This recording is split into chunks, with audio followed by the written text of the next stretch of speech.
So I'm going to begin every day with a quick snapshot of the data, because we've all been working so hard, everyone out there and my team, to make sure that the cases are as low as possible at the time that we go back to school. And today is another good news story about the data.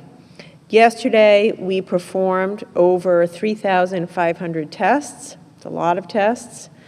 And the percent positive rate was about 1.5%. We had 53 new cases. That's a great number, 53 new cases. And very sadly, another 2 deaths. Every day we continue to lose people to the virus, which is why absolutely every day, let's stay vigilant. Dr. Alexander Scott is going to talk a little bit more about the data in a couple of minutes, but I wanted to reassure you that Rhode Island is in a very stable place. 1.5% test positive, 53 new cases. That is exactly the kind of news we need as we think about returning our kids to school. I want to say it was 6 months ago today that we reported our first case of coronavirus here in the state of Rhode Island. I don't know about you, but it seems like a lot longer than 6 months ago to me. We've been at this every day for 6 months. And if I think about where we are now compared to where we were then, we've come a long way since then. Yes, the virus is still here, and sadly we lose people every day, but we've adapted.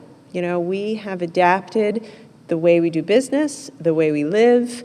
We've developed systems for testing and contact tracing. Our hospitals are at the ready.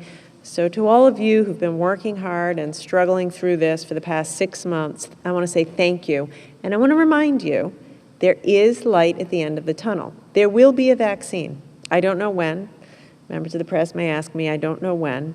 But we've been at this for 6 months, and in some number of months, we will have a vaccine.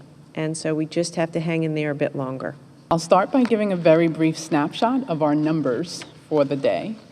We have 53 new COVID-19 cases to report today. There are currently 81 people with COVID-19 hospitalized in Rhode Island. Of these 81 people, 8 are in an intensive care unit, and 5 of those 8 are on a ventilator.